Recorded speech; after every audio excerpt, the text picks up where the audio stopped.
Atenção, região Nordeste! O maior evento de educação cristã está de volta. 35ª Conferência de Escola Dominical, com o tema O Espírito Santo capacitando a igreja para o ensino da verdade. De 14 a 17 de março de 2024, no Centro de Convenções de Pernambuco. Aprenda com experientes nomes da área de ensino as melhores práticas de educação cristã. Pastor José Wellington Bezerra da Costa, Pastor José Wellington Costa Júnior, Pastor Ailton José Alves, Pastor Roberto José, Ronaldo Rodrigues de Souza, Pastor Elienay Cabral, Pastor Ezequias Soares, Pastor Douglas Batista, Pastor Valmir Nascimento, Pastor Alexandre Coelho, Professora Joane Bentes, além de muitos outros pastores, educadores, psicólogos e pedagogos plenamente qualificados e com ampla experiência na área de ensino. Se atualize e eleve seu desempenho em sala de aula. Multiplique o conhecimento da Palavra de Deus e seja capacitado para exercer com excelência o ministério de ensino em sua igreja. Uma abordagem completa desde pastores e superintendentes, passando pela classe de adultos e até a educação infantil. E também ministrações para educação com alunos especiais e a classe de discipulado. A escola dominical sendo tratada por inteiro. Serão 8 plenárias, 28 seminários, 14 workshops e diversas participações musicais. Inscreva-se pelo site coed.com.br/Recife. Informações pelo telefone 21 2406 7352 ou pelo nosso WhatsApp 21 964522990. Monte sua caravana. Venha participar da 35ª Conferência de Escola Dominical, de 14 a 17 de março de 2024, no Centro de Convenções de Pernambuco. Uma realização CPAD, a editora da Escola Dominical.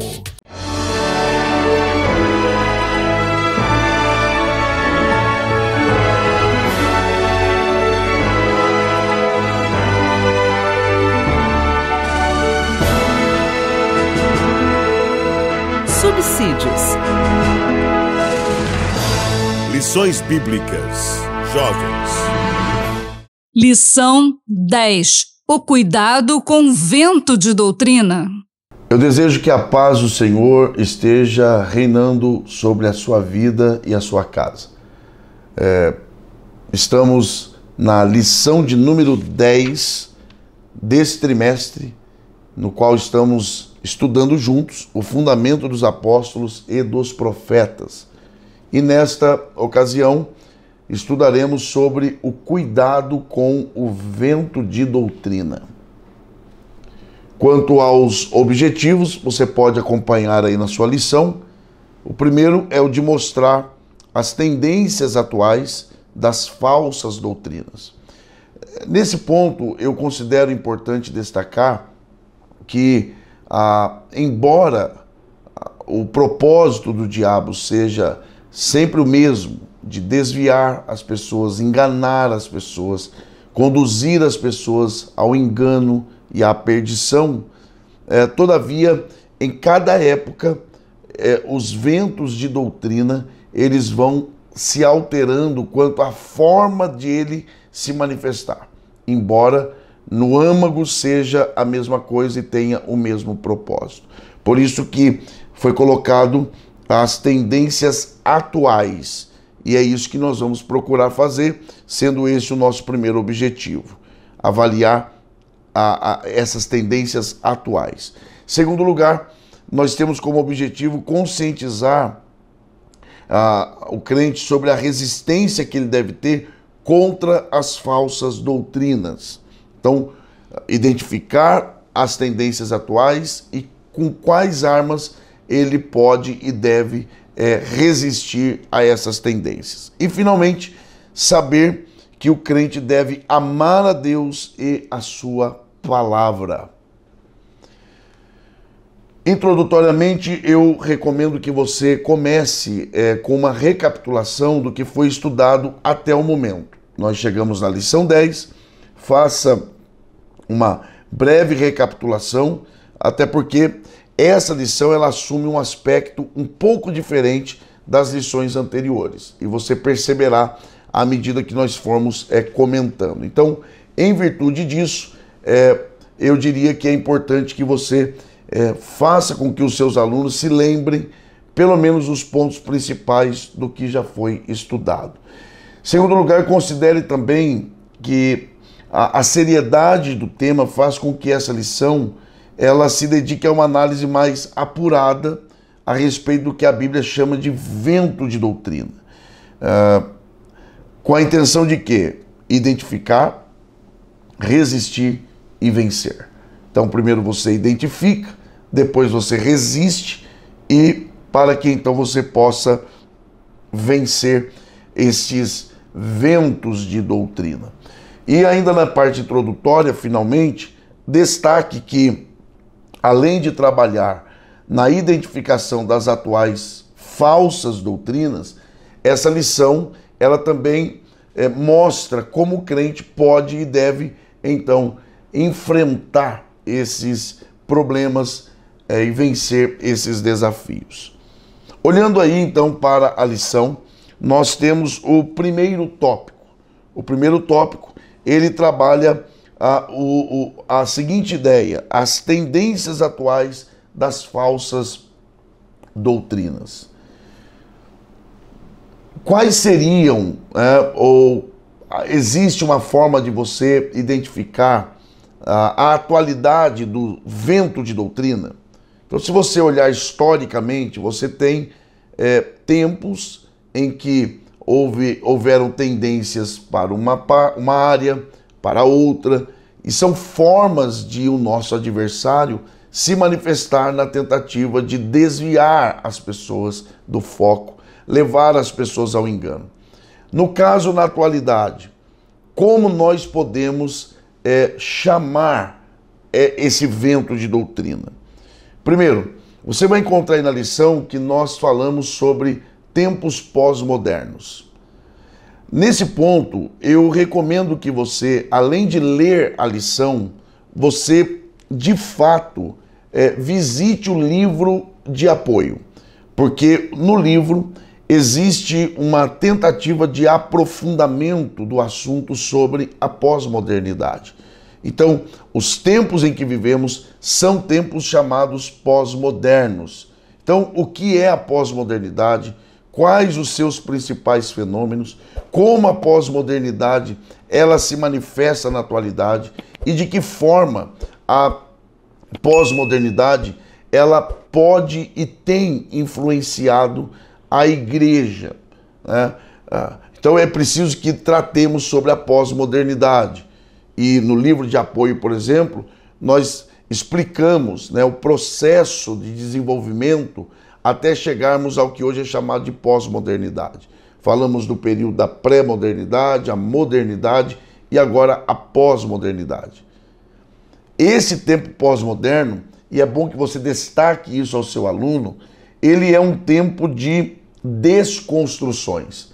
Explique ao seu aluno que há uma diferença entre destruir e desconstruir. Destruir é você pegar algo que está construído e demolir de uma vez só. A desconstrução não. É a ideia de você tirar um tijolo de cada vez. O tempo pós-moderno, ele é um tempo de desconstrução. Eu cito inclusive aí Zygmunt Bauman, que fala sobre sociedade líquida, amor líquido, de que essa geração é uma geração não sólida, é uma geração vulnerável, que vai se alterando à medida que as coisas vão acontecendo. No livro de apoio, eu apresento 3 teóricos que têm influenciado a nossa juventude. Nietzsche, com a ideia de a desconstrução do conhecimento herdado, aquilo que se recebeu dos pais, a desvalorização disso. Depois você tem o Foucault, Michael Foucault, que trabalhou a desconstrução da fala, dizendo que quem fala está querendo dominar a pessoa que ouve. Então, essa é uma desconstrução, tentando diminuir a autoridade daqueles que falam a nós, que nos ensinam. E, finalmente, eu falo sobre Derrida, Jacques Derrida, que trabalhou a desconstrução da escrita, de que a interpretação é de acordo com aquele que lê. Esses três pilares, se desconstruídos, destrói toda a tradição cristã, já que a Bíblia ela é tradição oral, ela foi transmitida de geração a geração.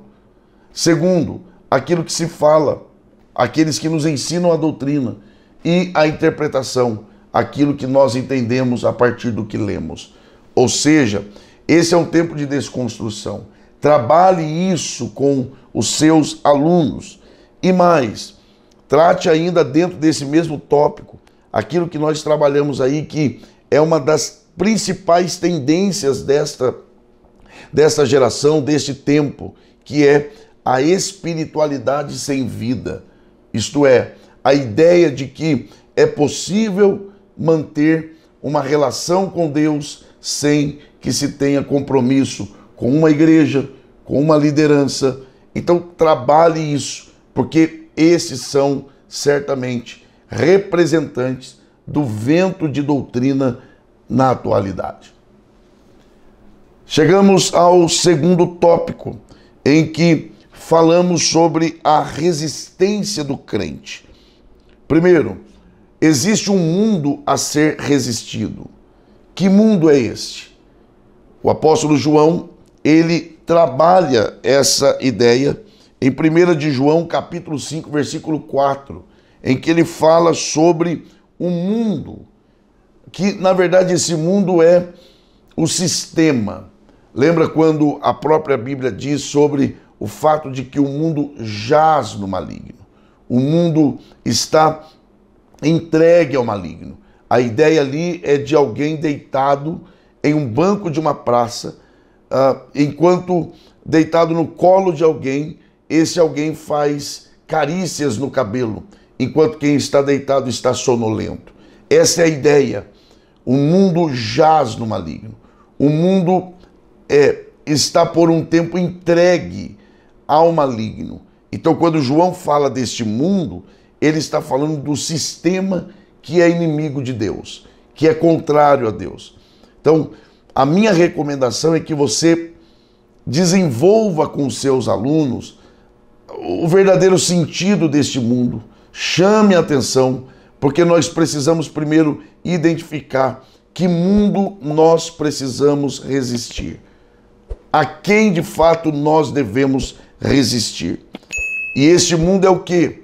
É um mundo sem fundamentos, é um mundo sem bases, é um mundo que está em um processo de desconstrução.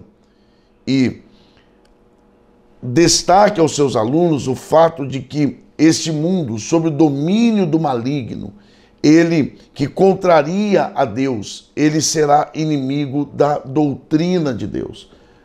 Ele será opositor às bases das Escrituras. E finalmente, nesse tópico, veja que João ele fala também sobre a vitória que vence o mundo.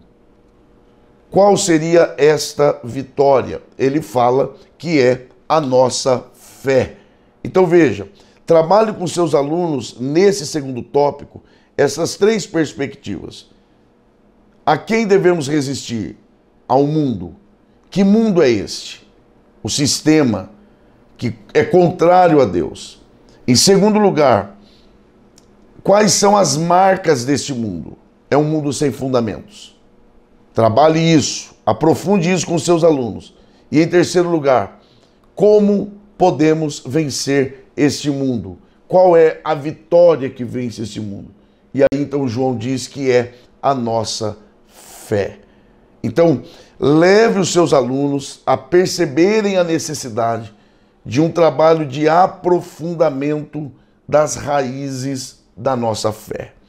A fé que, conforme o escritor aos Hebreus, ela tem o Senhor Jesus como autor e consumador. não é qualquer fé. É a fé que procede dele e que existe para a glória dele. Então autor, começa nele. Consumador, termina nele. Então, a ideia é também de uma relação contínua com o Senhor. Porque se ele é o autor da fé, ele gerou a fé em nosso coração. Nos deu a mão e disse, eu não só gerei, eu comecei e vou com vocês até o final. Agora, como fazer isso? Nos fortalecendo na verdadeira doutrina. E chegamos então ao terceiro e último tópico da lição de número 10, que é um chamado, uma convocação. Primeiro, ame ao Senhor. Segundo, ame a sua palavra. Você deve se lembrar que em lições anteriores eu dei um pequeno toque de que nós fomos criados para amar a Deus e sempre estaremos amando alguma coisa ou alguém. Então, entenda, fale com seus alunos novamente, recapitule isso com eles, de que nós precisamos avaliar o nosso coração constantemente. É por isso que Jesus falou, vigiai e orai. Trabalhe esse texto com os seus alunos. O que é vigiar ali? Não é ficar olhando em volta, é olhar para dentro de si mesmo, conhecer os movimentos do coração, as inclinações da alma. Para o que você tem sido inclinado? Porque o coração sempre estará amando. E a pergunta a ser feita em sala de aula é: a quem você está amando hoje? Uma vez que fomos chamados e criados a amar, esta lição ela termina com um duplo chamado. Só existe uma forma de nós resistirmos e vencermos esses ventos de doutrinas atuais. Primeiro, ame ao Senhor. Ame a Deus acima de todas as coisas. Desenvolva isso intencionalmente. Leve os seus alunos a entender que o amor a Deus é o que de fato vai conduzi-los a uma vida de distanciamento das influências desses ventos de doutrina da atualidade. E, em segundo e último lugar, há também um convite e uma convocação para amarmos a palavra de Deus. Esta palavra que você deve lembrar os seus alunos. Esta palavra que não é uma verdade relativa. Ela não é uma verdade negociável. Pelo contrário, ela é uma verdade absoluta, inabalável. E que sobre ela, firmados, nós resistiremos e venceremos todo e qualquer vento de doutrina. Que Deus te abençoe e que Ele te use para fortalecer a fé daqueles que te ouvirem. Deus abençoe, um forte abraço e até a próxima lição, se Deus quiser.